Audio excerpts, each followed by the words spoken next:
but stepped in so far. Ladies and gentlemen, please welcome to the stage the director of Macbeth, Justin Kurzel, Michael Fassbender and Marion Cotillard.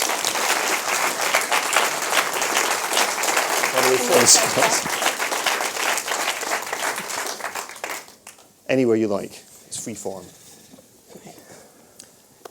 Guys, congratulations on the film. Justin, if I can start by asking you, it's striking, considering just how well known Macbeth is and how kind of, I think, essentially cinematic the play is. Out of all of Shakespeare's plays, how seldom it's been adapted for the screen. I think the last serious version was the Polanski film, which was getting on for half a century ago. I mean, when you were starting to begin work on the project, did it strike you as having been left alone quite a lot for a reason, or did it feel like a sacred text at all when you were in the process of adapting it? It was. I think it's a difficult text. I think whenever I saw it as a play, it kind of has, to me, always kind of two acts, and I think this kind of descent in Macbeth's madness is quite a challenging thing. So you either get it right on stage or you don't, and it really depends on the kind of mechanics of the production. So I think it's always had a kind of edge to it, and the productions I've seen. But there was just something very fresh about the ambition and the motor of ambition in this particular script, which I thought was quite different from previous films I'd seen of it, and also the plays. And I think the idea of doing it kind of in the Badlands of Scotland, 11th century, was, I don't know, just really exciting, and somehow that environment and the times of that, and Macbeth being a warrior, and the idea that perhaps Inverness was more of a pioneering town and was a little bit more desperate, somehow fed into the psychology of ambition and these two wanting something better for themselves and sort of reaching for something greater. Marion, can I ask you, does playing Shakespeare have the same cachet for a French actor as it does for a Brit? I mean, did you envisage yourself playing Lady Macbeth before another Shakespearean heroine? Yeah, no, Shakespeare is one of the greatest author in the world. So it's, I mean, I had never played Shakespeare in French, but playing in English in his language is something that is really amazing, to have an opportunity like this one. Of the three of you on stage, Michael, I believe you were the first lodestone to fall into place on this production.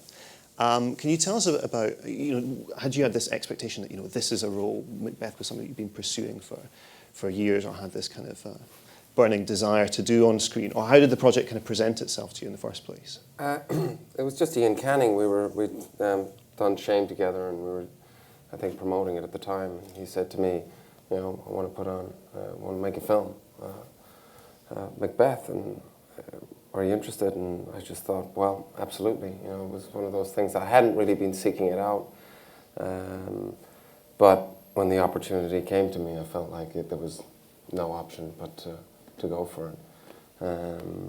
So yeah, like Marianne said, just sort of felt very grateful when it sort of comes your way and in the right hands, especially with Justin at the sort of helm of it. I thought we could do something really special, and I have to say his vision from the beginning was just helped in so many ways for me to try and sort of navigate and understand, as Justin said, the variances of madness, as it were, that he's going through, and this idea of ambition and the relationship between Lady Macbeth, and how it would be interesting to follow two people that are just trying to sort of reconnect, and their relationship has been damaged by war and the loss of a child.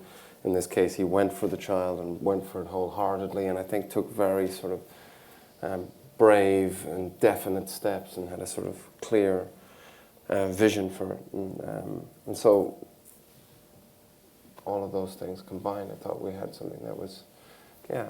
Again, the film allows you to do it intimately. Obviously, to do a version of Macbeth like that on stage it's not possible. But other than with microphones, I suppose. But that idea of sort of an intimate madness as opposed to one that was so extroverted interested me very much. It's funny because the intimacy of the relationship at the core of the film, it's certainly what I was taught in school, you know, the Lady Macbeth relationship is very one direction. You learn it in the classroom, you know, you have Lady Macbeth behind the scenes, pulling all the strings, and then Macbeth out there kind of enacting her will.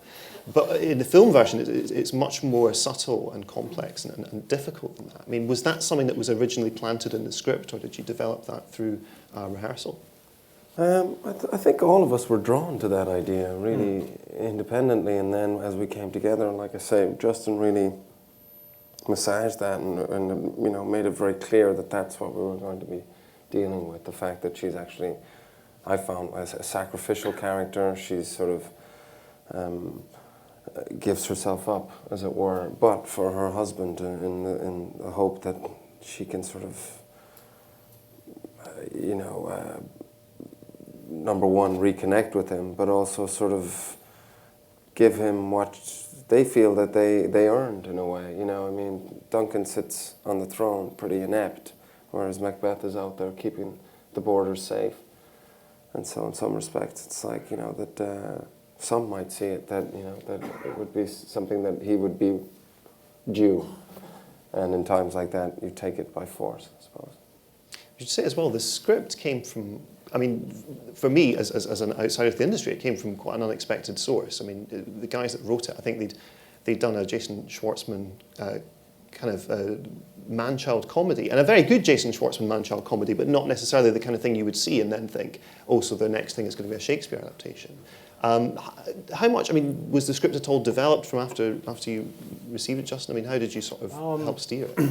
Well, it was something that Ian really found. It was a script that had been around for a while, and I think Ian had come across the screenplay and saw its cinematic potential and saw something in it that was very different. And then when we started to work on it, actually not that far before the rehearsals, and I started to think about, well, what sort of Macbeth do I want to see? Because my background was theatre design, and I'd been involved in theatre a lot, and I'd seen some great productions of it and some really awful ones.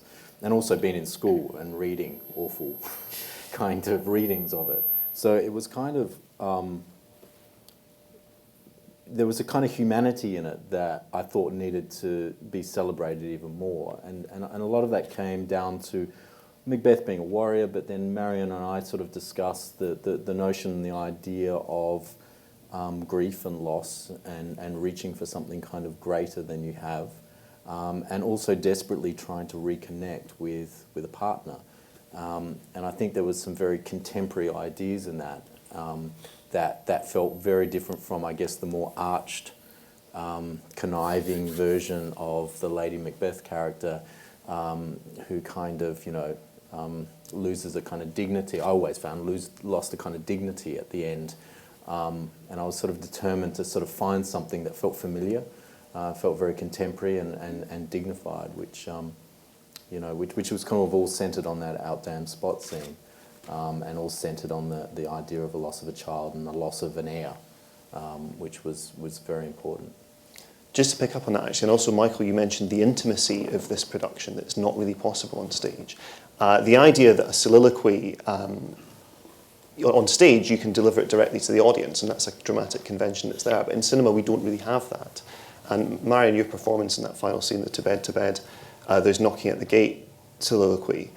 To me, to have that delivered to the dead child totally upends my understanding of Lady Macbeth at that point in the story. And you know, I saw much more in the character there than I think of any other production I'd seen. I mean, for you as an actor, does it help to have this new way in which to perform soliloquies, you know, in front of the cameras as opposed to on stage?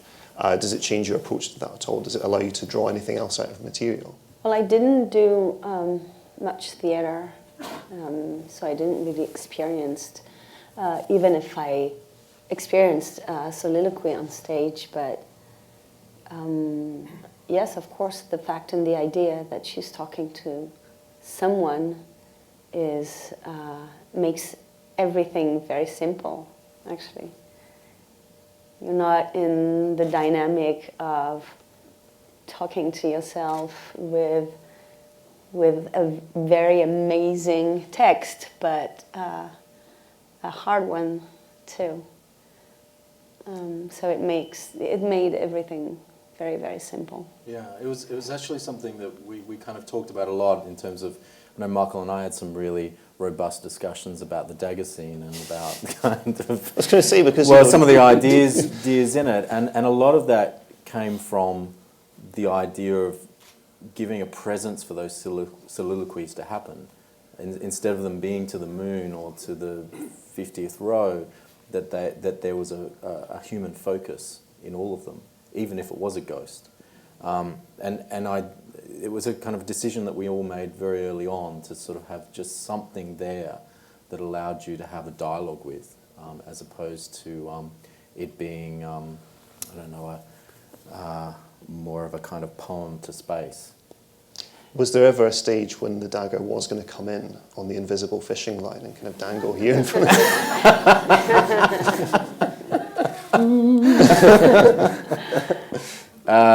No. Although I have seen some good flying daggers in my past, and it can work. I'm not disputing it can't. I think another great innovation in the script, of course, is the portrayal of Macbeth as a general who's suffering from some kind of PTSD. Like you said, the ghosts, they're kind of, it makes sense of the supernatural aspect of the play, and that these are flashbacks to experiences that Macbeth has had on the battlefield. Michael, did you look into any contemporary accounts of PTSD when you were preparing for this? Or?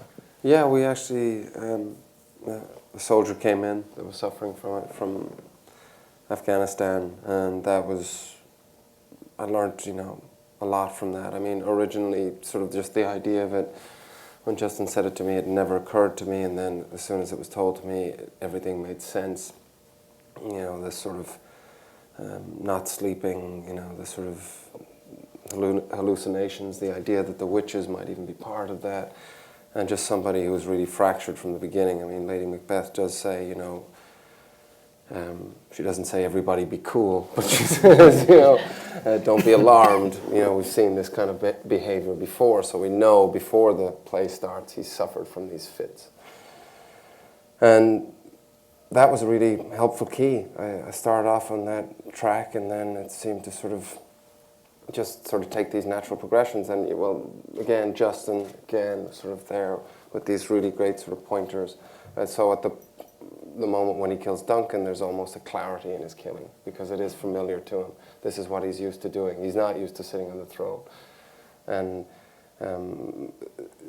that also the madness, of Banco, it didn't really ring home to me until I was sitting down with these soldiers, one of them suffering from PTSD and the other one there as a counselor, but both of them military men. And the concept of killing your brother in arm or sister in arm, that would be the worst thing you could do. They were like, well, you can have another wife, you can get divorced, you can sort of, but they said, but you'll never, replace that. And the idea of killing one of your own is such a weighted thing on one's conscience and being as a soldier. And so all those little things really helped, and the idea that he said, I could be walking down Chiswick High Street, next thing it turns into, Baghdad, and for real. So, how sort of real these hallucinations were, the sort of violence, the sort of self-medication. Definitely, for me, gave me a real placement for the character where he was at psychologically. Were the three of you familiar with the previous film versions of Macbeth before you made this? Because it strikes me that having these new avenues to approach the characters from must have been, particularly if you've already seen the Wells version, the Kurosawa version, to have these new ways to approach must have been incredibly useful, because those are enormous films, and the footprint of them is huge. Yeah, I watched them. Yeah, I watched them sort of all, just sort of like gathered it up and then threw it away. But yeah, I did sort of go through them.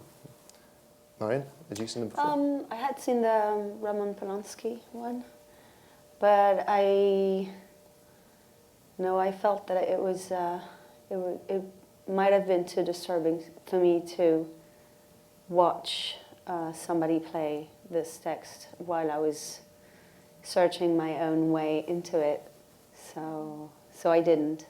Justin, did you? Well, I saw the Polanski one because I'm a huge Polanski fan, but I hadn't seen the others until after I finished the filming. But it wasn't just the films. I think it's just the text. I mean, it's got so much baggage to it that you have to have a dialogue with that. You know, and then you start to have a dialogue with it, and actually you sort of, it all then becomes very organic because you're in it and you're starting to discuss new and fresh ideas and what it is to do Macbeth on screen, you know, in 2014. So that starts to dictate, I guess, a very kind of contemporary dialogue. So you lose that baggage pretty quickly. You're aware of the fact that people are going into this either having seen it before or read it before, or they're coming at it really fresh. But there is a context there that people are watching this film with. You have to lose that pretty quickly and start to work out what you respond to and what feels right, you know, in the process of creating it. And was having a child's funeral at the start of the film, was that always set in stone, that was where it was going to be? Because that is something that does pull you out. You think this isn't a well, version it was. of I mean, you know, it's always been hinted in the, you know, in the play. But I thought that this was a sort of, the way I wanted to set it was about the environment. It was about the hardship. It was about how difficult it is to live, and it was about how desperate this world is and how violence creates violence. And to me, the death of that child, and then the strength and decision that Lady Macbeth makes in then trying to kind of salvage her relationship with her husband, but also the legacy of her child, and the kind of boldness in listening to witches in that grief and making those sort of choices and decisions. I just thought it just felt familiar, you know. I mean, the idea of people becoming incredibly ambitious in grief. You know, the number of stories I've heard of people losing loved ones and then suddenly their businesses go through the roof because that's their focus, that they reach for something that sort of deters, you know, the belly of a demon that they're going through in terms of grief is really powerful and I think really contemporary. So it became the motor to totally twist the notion of ambition in the film, which I think at times can be, you know, a very sturdy essay on ambition. And I was much more interested in the more human side of it, and also the times. You know, I've done a lot of research on 11th century Scotland, and it was pretty brutal. So everyone was reaching for oxygen in that time. So I don't know, it just seemed to kind of work, especially when you're in that landscape and you're shooting up in the sky, and what we had to go through was pretty extraordinary and pretty brutal in just filming it. So that starts to dictate what the film's going to be, and also how the characters respond. I mean, when you are in that much hail and sleet and wind, and you have to do this extraordinary verse, you know, it kind of starts to tell you what it wants to be. You know, there's a kind of tension there that I think is just really palpable. I don't know if there's any other Scots in the audience today, but I certainly, when I was growing up, you know, we had family holidays in that area, and I remember being, you know, blasted by this hail in June, and it does kind of shape your character a lot. So yeah, what was the... And you kind of get used to it. You you start finding it beautiful. I mean, I remember coming up to Marion, kind of apologising to her as I was like placing her in the middle of a field and sort of saying, I'm so sorry. And Marianne said, it's just so beautiful. You know, it's just so beautiful. I've always wanted to see this. And it is. It is. The kind of muscle of it is just gorgeous. And, you know, that definitely kind of filtered into the film. There's a question in the front row. I think, do we have a roving mic? Yes. Yes, thank you very much for an amazing film and amazing performances as well. I'd like to ask you how you actually coped with working with the words of Shakespeare. Your delivery and pace was fantastic. It's amazing all the way through. What work did you do to develop that? Did you delve into reading a lot of Shakespeare, or did you work with it together? Yeah, we worked like a theatre troupe, actually. Yeah. And we worked with an amazing dialect coach and Neil Swain. yeah, Neil Swain, and he's like a Shakespeare expert, and he knew the play like no one, Yeah, and he amazing. explained like every little subtleties and subtlety and the different meaning of one sentence. And we basically studied Shakespeare like in a classroom, and then we would rehearse and explore different ways with the richness of his explanations. That was really, really amazing to discover the play this way. And we had the play with us, and we would go to the play sometimes while we were doing this work at the table. I don't know if I can say that this way, but yeah, that was an amazing time. How long did it actually take, that process? Sorry for a second question. Well, you know, for me, it's just always really repetition, especially for something, you know, that's, you know, has a rhythm dictated to it, and within the rhythm, a lot of the sort of keys are there. So I just, you know, before we got together, I guess it was 4 weeks of reading the script over and over every day for as many times as I could. And then we had a 2-week rehearsal period. Was it 2 weeks? No, it was more than that. 4 or 5. It was, yeah. Oh, was it? Okay, Yeah. there we go. That was how much time I remember. It felt like 2, we were having so much fun. So that would have been 4 weeks before going in, and then 4 weeks together. But I thought, to get it to a place and understand sort of the structure, and then I always find to sort of not break it, but to free oneself from it. So in a way, you want to sort of stretch it and treat it like, I don't know, plasticine in a way. And the one thing that I found really inspiring and also totally depressing was the fact that I always felt like there was more ways to do it on the day. You know, there's so many, you know, different tributaries to take and so many different options that I guess that's why we're still doing it. It's the genius of the writing. It amazes me that to cool down after this film, you went and made an Aaron Sorkin script. Yeah, was there something in between it?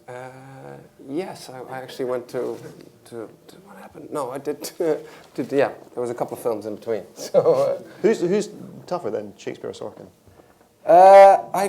you know, to be honest, it's the Sorkin I found in some ways tougher. Because maybe there was just more words.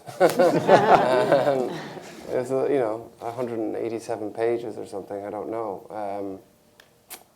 Tricky. I think the Sorkin, probably. Do you have any more questions? Yeah, just in the second row there in the middle. Justin, being from South Africa myself, grew up with a lot of really shitty performances of Shakespeare. I'm not going to lie to you. No, I won't lie to you either. Something you said was very interesting, being in theatre design and going through that. I've been a huge fan since Snowtown. It was really got me into art house films. And what made you decide to do a Shakespeare piece?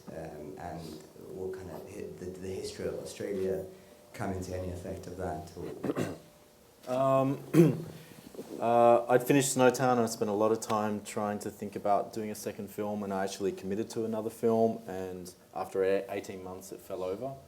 And just at that time, sometimes these zeitgeist kind of works. Ian came along, and Ian and Emil from Seesaw were sort of fans of Snowtown, and I just happened to meet Michael around about the time of the London Film Festival when Snowtown was playing.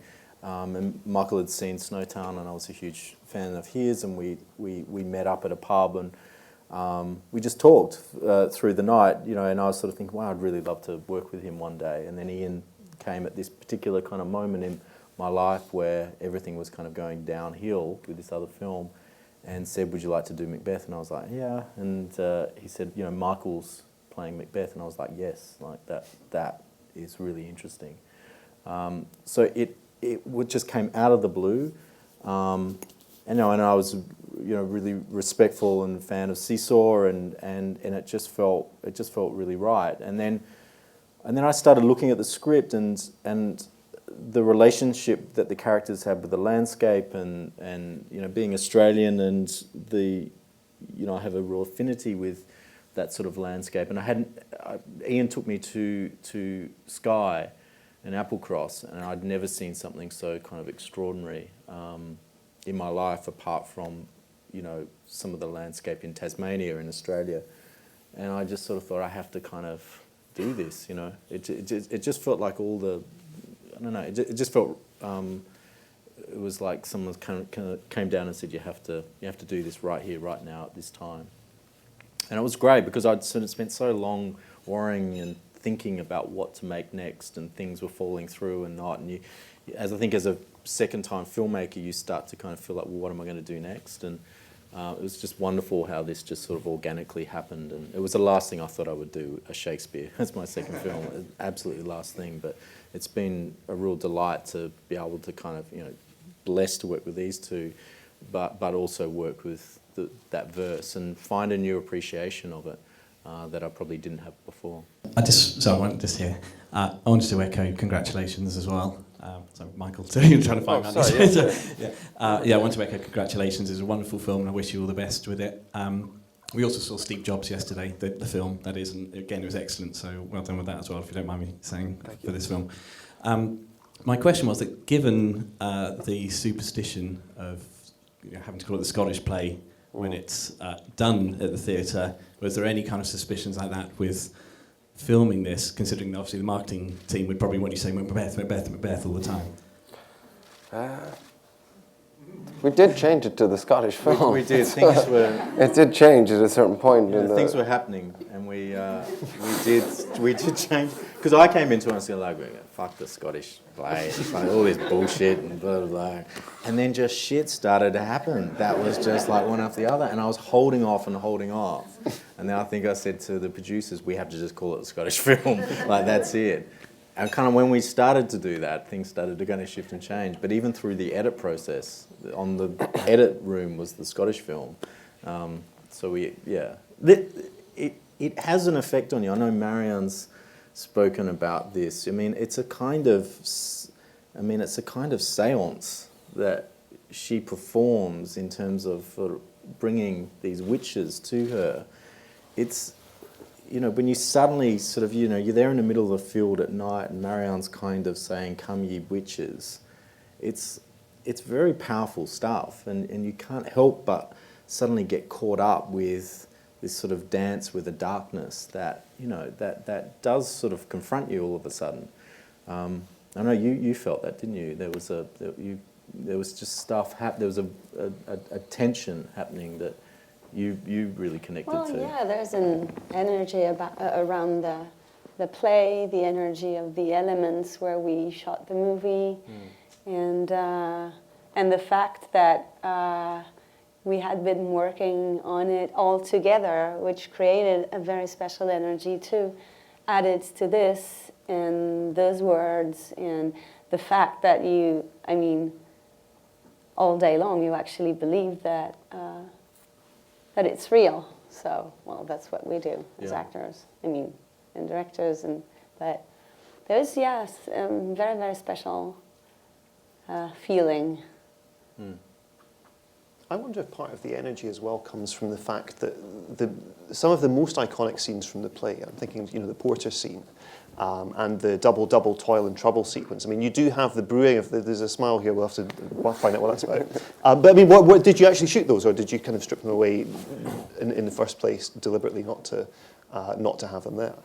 No, we didn't shoot. I took all comedy out of Macbeth. Right. And so Michael wanted some in. No. At a certain point, I watched the cut and I was like, should have done the porter scene. He said it. He did. He came in and he goes, "God, it's dark, isn't it?" And he goes, "We should have done the porter scene." And I looked at him and I said, "I don't think that would change much in the tone of this. I don't think the porter's going to suddenly flip it into, Step Brothers or Dumb Dumber." But we did. But it's weird when you watch the play and the porter scene happens. It's really. I always found it really odd. You were kind of like surrounded by darkness and killing and stuff. And then it becomes this melodramatic kind of hammy moment with the porter not being able to get in the door. It's kind of. I've always found it very odd. I mean, and that's the whole thing, I think, with when you do a film, straight away it's about tone and about, okay, which world are you kind of in? But it's a tricky film. I think that's a tricky play. I think it's trying to find trying to give it oxygen. You know, I mean, we did a very early cut, and it was just like so dark. I mean, it is very dark, the film itself, but this was like another level. And you know, I did listen to Michael when he came in and saw it.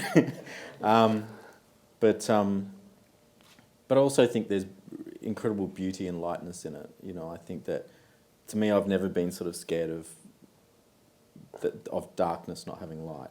I'm always curious about it. It's the stuff that moves me most, I think, when you see the speckle of light in the blackness. So, yeah, but yeah, we got rid of the porter scene. What's interesting as well is that, you know, the crossover between pagan and Christian, you know, that there's sort of these two worlds are sort of coexisting. There's something new that's happening. We're leaving this sort of pagan way behind, and the witches, and sort of, you know, the idea of broths and things from the earth and the sort of moon. And I think that's pretty interesting as well. And Sean really latched onto that with his character, and sort of that he was a man of faith and questioning that. And those two worlds meeting, I think, is pretty interesting. Well, thank you very much for a really, really great evening. I just wanted, did it ever cross your mind to do it as a modern day piece? Was it always going to be something you wanted to root in that Celtic period? Yeah, I mean, that was part of me wanting to do it, was the idea of doing it in Scotland and being in that landscape, and I found it so cinematic. I mean, I'm always suspicious of, maybe it's just my theatre days, when you sort of see a Shakespeare and something's been put on it, you know, suddenly it's modern day, you know, and that becomes the kind of conceit. And I think that, I think it is about, it was really about the opportunity to be able to set it in the times. And I think just that world somehow feeding the psychology of the characters, I thought was really unique and really fresh. Having said that, though, I mean, I think Baz's Romeo and Juliet is really stunning. I mean, I remember when I saw that the first time, it just seemed to work, the energy of what he brought to that. So I don't necessarily think there's a rule as to where you do it and what to do it, but sometimes I think people just kind of do a modern version of it just to be fresh, and really it's not. But this seemed to feel right to, I mean, why wouldn't I not want to shoot it there, you know? It's pretty extraordinary. It looked wonderful. Yeah, thank you. There's another question slightly further back. Yeah, Yes. here, hello. Thanks very much for this film. I'm fascinated by what you were saying about the muscle of the landscape, and for the actors to re-experience the material. And so I wonder if there was a particular relationship with movement or fight directing that kind of led you to that place. Well, there were some significant fight scenes throughout the film that you know we had to sort of celebrate and really kind of land. I mean, usually in the play all the fight scenes happen off stage, so we wanted to kind of we wanted to really kind of have a very muscular Macbeth, and you could sort of see the world and see that he was a product of a particular profession that kind of defined him as a character in our film. So a lot of that stuff was very ambitious to pull off. And we had lots of trials and tribulations as to how to kind of get that scale and be able to bring that to screen. But a lot of, in the end, it was a very important kind of point of view, that needed to be kind of told, just in terms of understanding, I guess, his sense of trauma, or at least where he came from and the sort of man that he was. I think we have time for one last question, if there's any more. Yeah, just in the front row there. I've seen the film twice now, and I love it. It's just beautiful. Oh, thank you. And I'm sure it was made a long time ago when I was in school. Could have got a better mark if I did. But my question is to Michael and to Marianne and perhaps yourself. Has this given you a taste to do another Shakespeare? And if so, what part would you play? No. And on that bombshell. It's honest. Not to say I would rule it out, but no. Marianne? Well, that came through my mind that it might be interesting to experience Lady Macbeth on stage, but I came to the conclusion that it would be a very, very bad idea. Because, I mean, she's a fantastic character, but that was really, my experience with her was total darkness, even if she's capable of love, and it's a big part of what we wanted to show in the movie. So it's like the little crack in the darkness that is love, which is something very strong. But yeah, she goes crazy and she kills herself. There's no way it's gonna go towards the light, and every night. So, but another Shakespeare, yeah, why not? Titus Andronicus, that's a big part there. Yeah.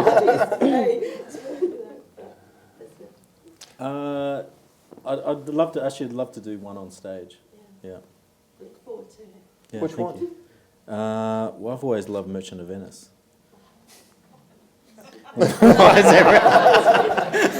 Pound of flesh, I'm there. Almeida, it was fantastic. So Sorry? I saw it at the Almeida, I think it was last Merchant year. of Venice? Yeah. Yeah. No, I'm going to do it in a small country town which no one sees. Well, on that forward-looking note, that really is all we've got time for. Thank you all very much for coming along. Michael, Marion, Justin, thank you.